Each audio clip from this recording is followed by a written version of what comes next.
नमस्कार दोस्तों। आज हम लोग जो पढ़ रहे हैं वो है रास साहित्य। रास साहित्य भी कहते हैं और इसको जैन साहित्य भी कहते हैं, क्योंकि ये जैनों का ही है, जैन कवियों द्वारा लिखा गया है। तो इसलिए जैन साहित्य कह दो चाहे रास साहित्य कह दो, एक ही बात है। ठीक है, ये हम लोग आज पढ़ने वाले हैं। तो सबसे पहले हम इसकी परिभाषा में देखने वाले हैं। इसकी परिभाषा क्या है तो याद रखना, 12वीं और 13वीं शताब्दी, 12वीं व 13वीं शताब्दियों के मध्य, 12वीं और 13वीं शताब्दियों के मध्य जैन कवियों द्वारा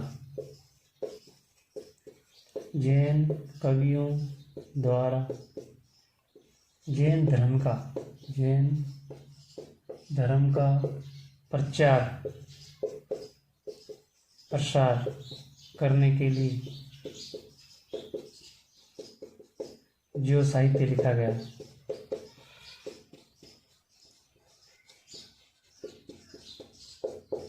उसी को क्या बोलते हैं, रास या जैन साहित्य। रासो साहित्य अलग है, ये रास है या इसी को जैन साहित्य कहते हैं।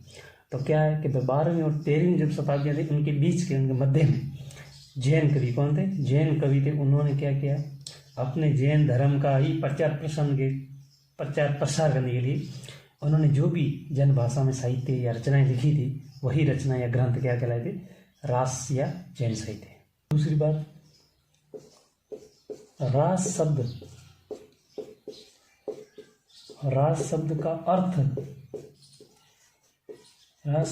अर्थ क्या है। तो ये जो रास शब्द है, इसका अर्थ आप याद करना है कि स और न, इन 3 शब्दों से बना हुआ। कैसे, रास किसको बोलते हैं, रास वो जिसके अंदर क्या हो, क्रीड़ा यानी खेल। स से याद रखना क्या हो, संगीत हो। न से याद रखना नृत्य हो। जिसके अंदर इन तीनों की प्रधानता, इन तीनों की क्या हो,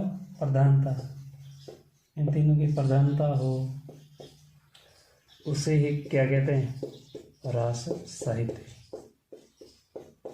समझ आया, रास साहित्य क्या है। रास साहित्य वो जिसके अंदर क्रीड़ा यानी खेल भी होता है, संगीत भी होता है, नृत्य होता है, इन तीनों की क्या होती है, प्रधानता होती है, उसी को ही रास बोलते हैं। अब ये जो भी ग्रंथ या रचना लिखते हैं, उसके अंदर एक तो क्रीड़ा भी होगी, संगीत की बातें भी होगी, नृत्य होगी, ये सब उसके अंदर होगा। तो तभी हम कहते हैं कि भाई ये ग्रंथ कौन से, रास ग्रंथ है। ठीक है। तीसरी बात क्या है कि रास शब्द जो है, रास शब्द का सर्वप्रथम उल्लेख यानी रास शब्द का सबसे पहले हमें उल्लेख कहाँ मिलता है। रास शब्द का सर्वप्रथम उल्लेख जो आपके मिलता है वो मिलता है आदि पुराण। कहाँ मिलता है, आदि पुराण कह दो, या इसी को जैन पुराण कहा जाता है। क्या कहा जाता है, जैन पुराण। आदि पुराण या जैन पुराण के अंदर मिलता है। और इसके लेखक या रचनाकार कौन है, जिनसेन सूरी,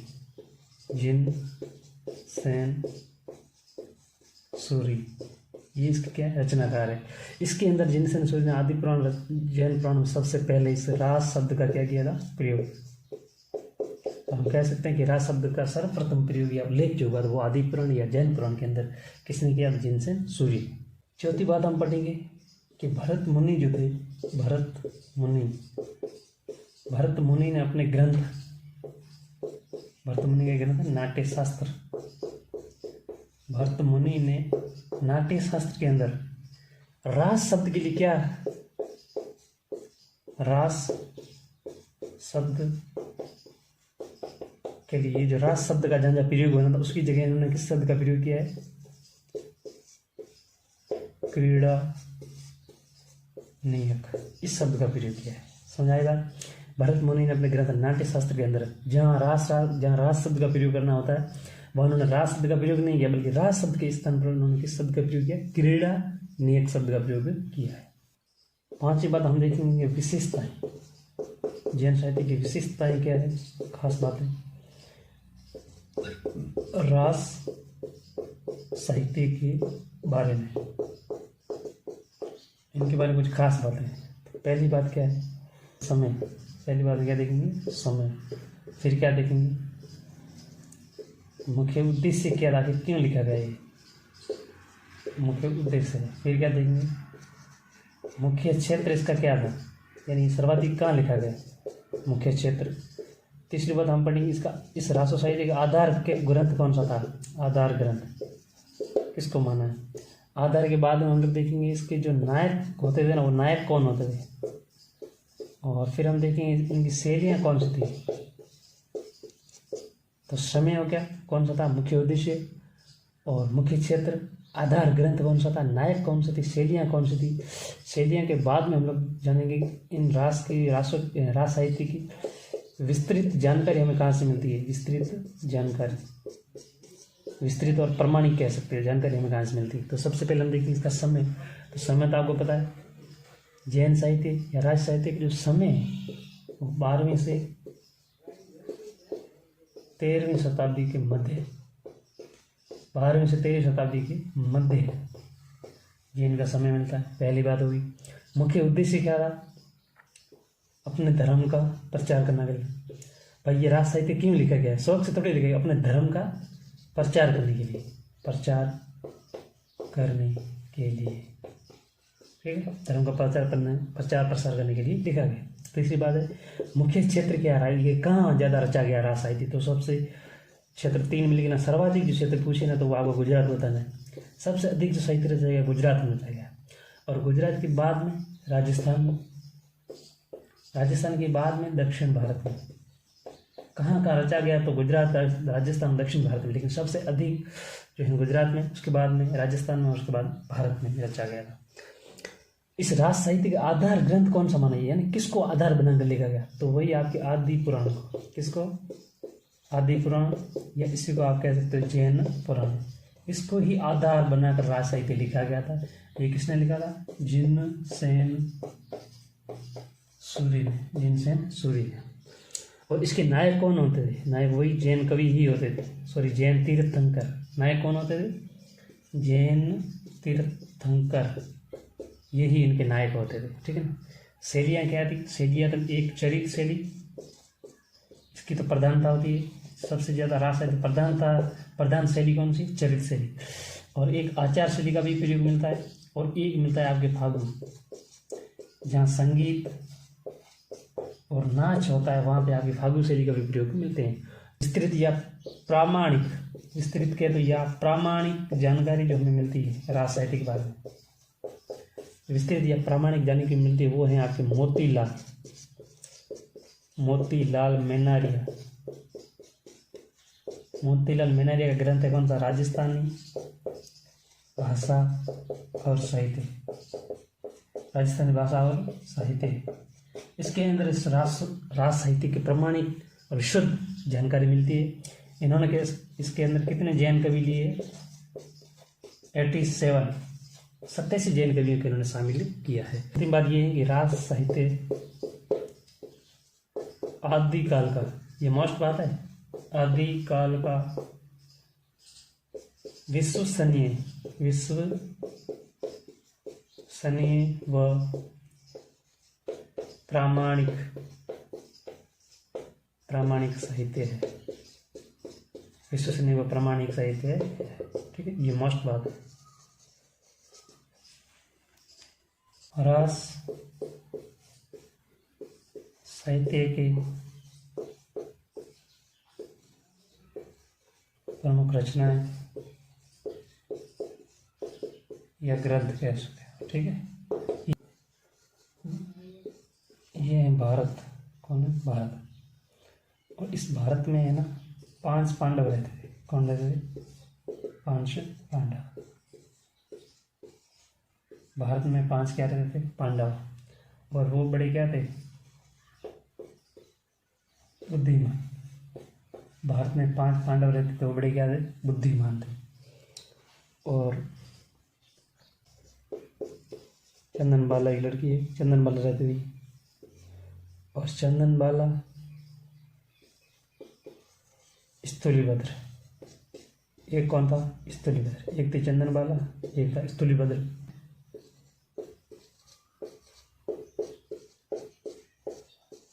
रेवंतगिरी, एक था नेमिनाथ। नाथ। तो इनको तो ऐसे याद हो जाएगा। देखो भारत में कौन रहते थे? 5 पांडव और क्या थे? बुद्धिमान। भारत में 5 पांडव रहते थे जो क्या थे? बुद्धिमान थे। चंदन बाला, उसके साथ बोला स्थूलीभद्र। चंदन बाला स्थूलीभद्र रेवंतगिरी नेमिनाथ।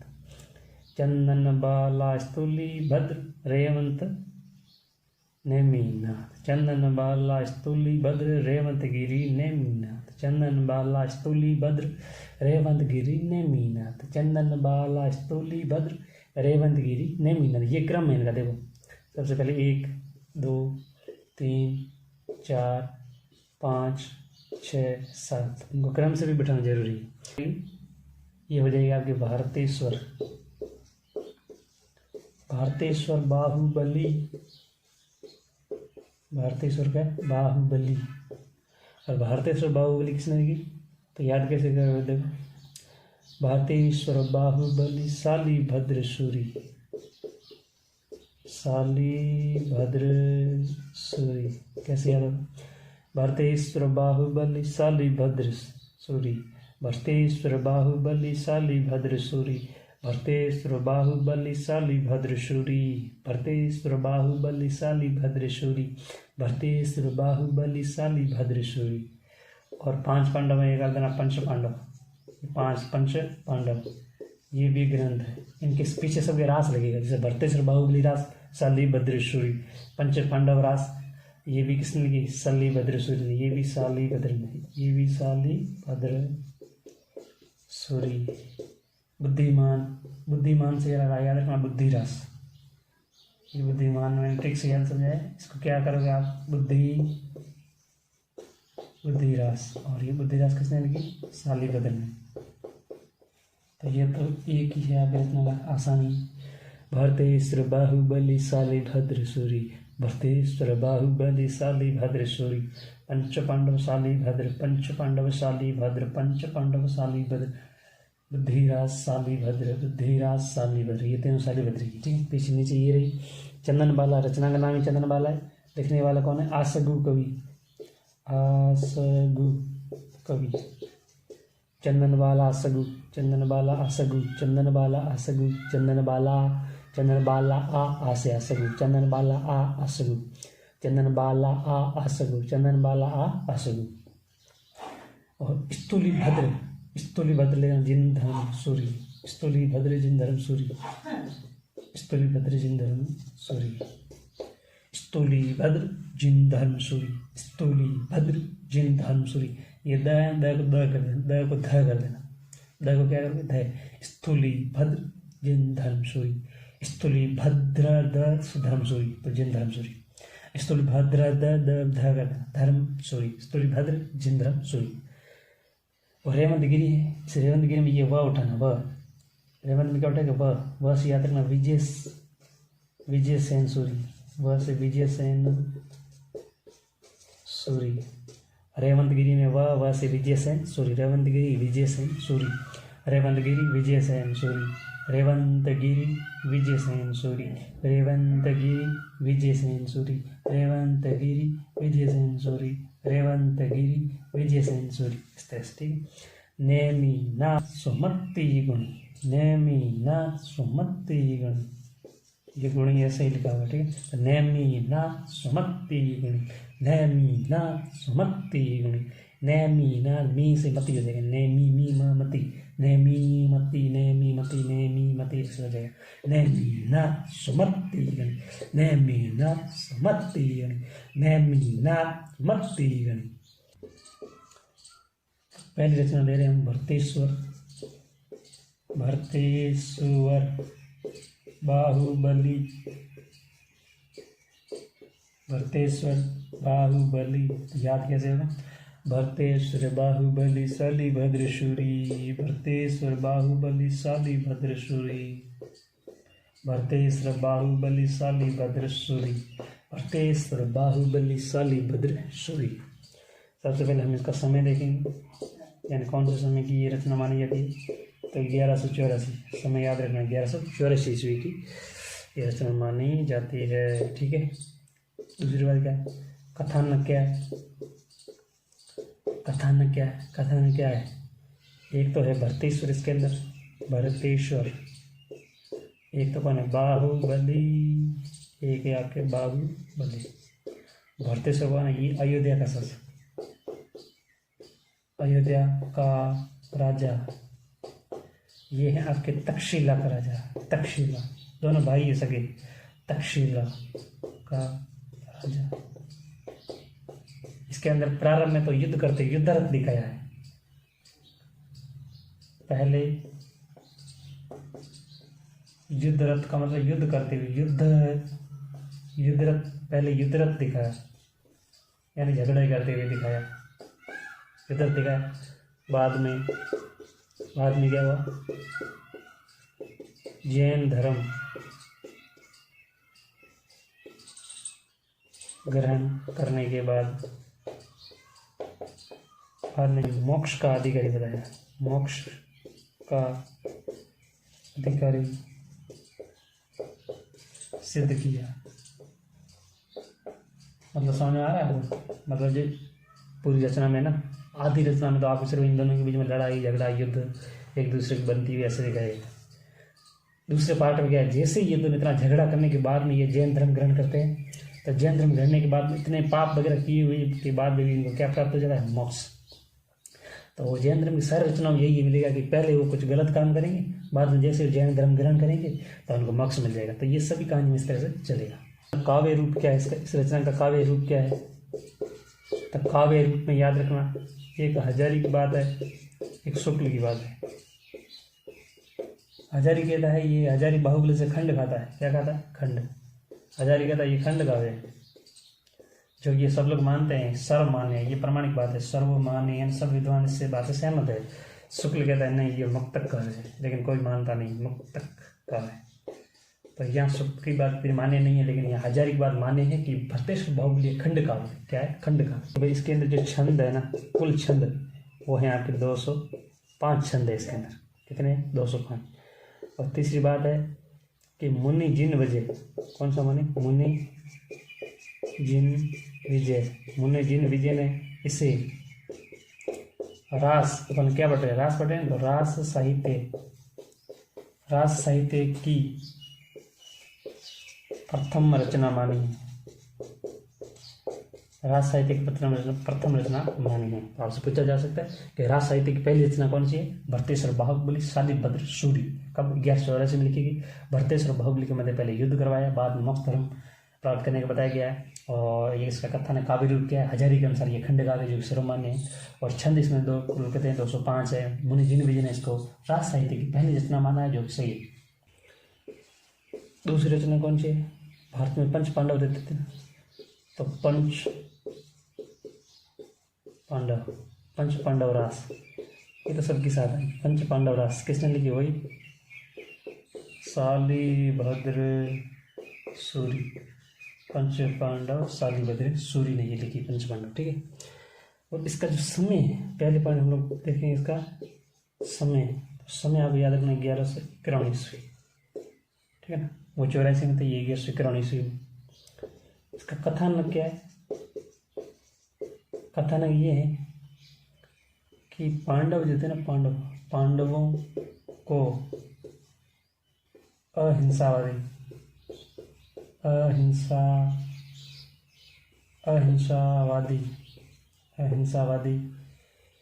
बताकर इस कहानी को इन्होंने मोड़ दिया। जब अहिंसावादी बताया गया, पांडवों ने लड़ाई किया, कौरवों ने किया, इसलिए उनको नरक मिला। पांडवों को अहिंसावादी बताकर मोक्ष का अधिकारी सिद्ध किया। मोक्ष का अधिकारी सिद्ध, पांडवों को अहिंसावादी बताकर मोक्ष का अधिकारी सिद्ध किया। किने?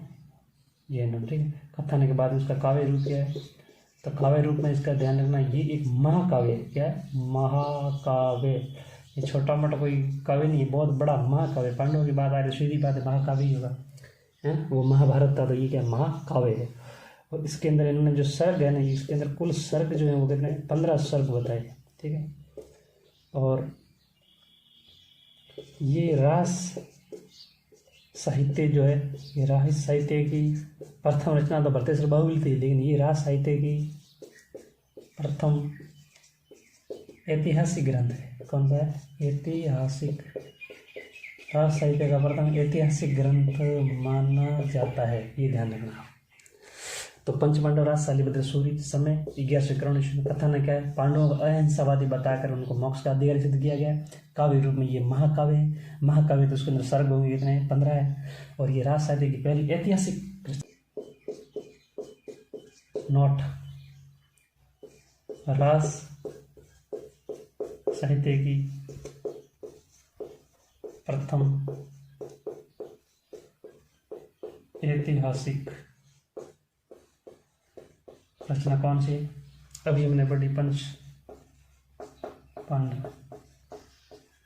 दूसरी बात, हिंदी की प्रथम ऐतिहासिक रचना कौन सी? पृथ्वीराज रासो। पृथ्वीराज रासो महाकाव्य है क्या? ये ऐतिहासिक महाकाव्य।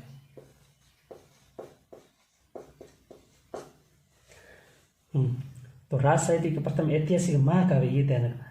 राज साहित्य की प्रथम ऐतिहासिक महाकाव्य है कौन से? पंच पांडव। ठीक है, राज साहित्य की प्रथम ऐतिहासिक महाकाव्य है। लेकिन हिंदी की प्रथम ऐतिहासिक महाकाव्य कौन सा है? वो है आपके पृथ्वीराज रासो। खड़ी बोली हिंदी। खड़ी बोली जो हिंदी है उसका प्रथम ऐतिहासिक महाकाव्य कौन सा है? तो वो याद रखना, प्रिय प्रभास। प्रिय प्रभास। और ये किसने लिखा था? हरिवंश ने। खड़ी बोली हिंदी का प्रथम ऐतिहासिक महाकाव्य प्रिय प्रभास माना जाता है। ठीक है। और अगर पूछे आपसे कि अवधि का प्रथम ऐतिहासिक महाकाव्य कौन सा है? तो वो याद रखना, पद्मावत। अवधि का कौन सा है? पद्मावत।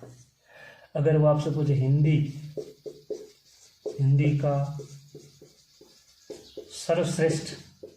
सर्वश्रेष्ठ महाकाव्य कौन सा है? हिंदी का सर्वश्रेष्ठ महाकाव्य वो है यहाँ का कौन सा? राम चरित मानस। अगली रचना है यहाँ के, वो है आपके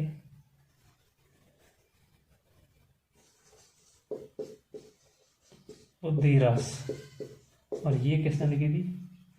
ये भी लिखी थी आप किसने? शालिभद्र ने। शालिभद्र सूरी ने। इसमें कुछ नहीं, बस ये नाम याद रखें, बुद्धिरास, शालिभद्र सूरी। लेकिन एक ग्रंथ और मिलता है आके, अगर वो वहाँ लिखा है बुद्धि रासो हो तो वो ध्यान रखना किसकी है? रास है तो ये शालिभद्र सूरी और जैन ग्रंथ। लेकिन रासो होता है ये रासो में चली जाएगी। और ये किसी है? जलन की है। किसके? जलन। ये आपको ध्यान रखना थोड़ा। ठीक है। ये अगली है चंदन बाला, बहुत ही मोस्ट है। चंदन माला। और चंदन माला आ से आसगु कवि। चंदन माला आसगु कवि। ठीक है। और ये इसका समय क्या है? तो समय याद रखना 1200 ईस्वी। समय क्या है? 1200 ईस्वी में। और ये कहाँ लिखी गई थी? बहुत ही इंपॉर्टेंट बात ये जालोर में रचित है। कहाँ है? जालोर में रचित। ये थोड़ा याद कर लेना, जालोर में रचित है। ठीक है। तीसरी बात है कि भाई इसका कथानक क्या है, यानी इसमें कहानी क्या है? कथानक। तो ध्यान रखना, एक है चंपा नगरी। और इस चंपा नगरी जो है ना, इसका एक राजा होता है। और उस चंपा नगरी के राजा का नाम पता है क्या होता है? चंपा नगरी के राजा का नाम है दधिवाहन।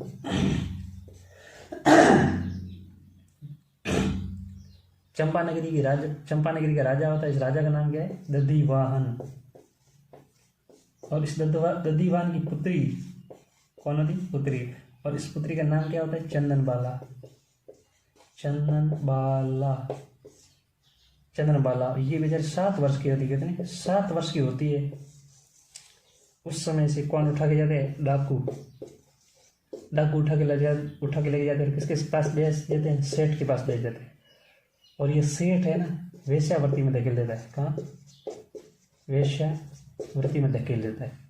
चंपा नगरी का राजा कौन? दधिवाहन। इस दधिवाहन की पुत्री, इसका नाम क्या? चंदनबाला। कितने वर्ष की? 7 वर्ष की थी ना, तब इसको कौन उठा के? डाकू ने किसके पास भेजी? सेठ के पास। और सेठ ने इसको कहाँ डाल दिया? वेश्यावृत्ति का जो होता है अड्डे, वहाँ डाल दिया। ये वेश्यावृत्ति के छूटने के बाद में ये बेचारी जैन धर्म ग्रहण करती है। क्या करती है? जैन धर्म। ऐसी कहानी है इसके अंदर। जैन धर्म ग्रहण करती है। और जैन धर्म ग्रहण करने के बाद में इसको मोक्ष की अधिकारी सिद्ध किया गया। मोक्ष की अधिकारी सिद्ध किया गया। ठीक है, सिद्ध किया गया। कथन के बाद में याद रखना काव्य, इसका काव्य रूप क्या है? तो काव्य रूप में से याद रखना इसका खंड काव्य है। क्या है? खंड। ये खंड काव्य है, यानी बड़ा महाकाव्य नहीं, ये टुकड़ों में खंड है, खंड काव्य है। और खंड काव्य है तो जाहिर सी बात इसमें क्या होंगे? छंद। महाकाव्य होगा तो सर्ग होंगे, लेकिन खंड काव्य है तो उसके अंदर छंद होंगे। इसके अंदर छंद कितने? 35 छंद है बस। और इसकी भाषा यदि आपसे पूछे तो याद रखना अपभ्रंश मिश्रित राजस्थान, अपभ्रंश मिश्रित राजस्थानी भाषा है इसकी। ठीक है, स्थूली भद्र। अगली रचना कौन सी है? स्थूली भद्र। स्थूली भद्र। और स्थूली भद्र रास जो है ये किसने लिखी? द से मैंने कहा था, द से धर्म याद रखना, धर्म। तो कौन सा? जिन धर्म, जिन धर्म सूरी। ये इसमें क्या होता है? समय में कुछ याद नहीं, आपको ये इसका कथानक थोड़ा ध्यान रखना। क्या रखना है कथानक? कि इसमें एक ब्राह्मण होता है स्थूली भद्र। स्थूली भद्र से पता चला है कौन था? स्थूली भद्र। इसको पहले ब्राह्मण बताया गया है, ये पहले ब्राह्मण होता है। उस कहानी के अंदर ऐसा है कि स्थूली भद्र एक ब्राह्मण था और ये जो है ना, एक कौसा नामक वेश्या थी। कौसा नामक वेश्या थी।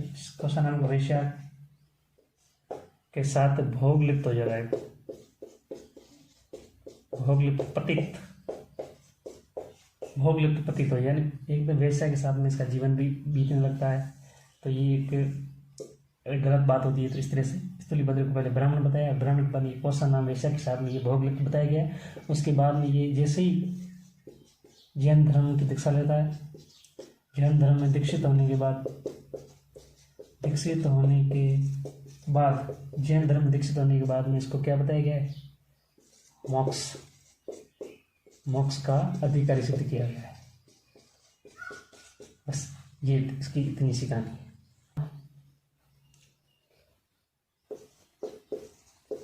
रेवंतगिरी। क्या है? रेवंतगिरी और नेमिनाथ। तो रेवंतगिरी से याद रखना विजय सेन सूरी। नेमिनाथ ये किसने लिखी? ये लिखी आपकी सुमति गुणी। नेमिनाथ किसने लिखी? सुमति गुणी। रेवंतगिरी विजय सेन सूरी। ठीक है, नेमिनाथ में क्या है? इसके अंदर नेमिनाथ व कृष्ण के चरित्र का चित्रण किया गया है। नेमिनाथ और कृष्ण दोनों के चरित्र का चित्रण। इसके अंदर कुछ नहीं, रेवंतगिरी धाम है। रेवंतगिरी धाम के बारे में, रेवंतगिरी धाम का वर्णन है। ठीक है, धाम का वर्णन।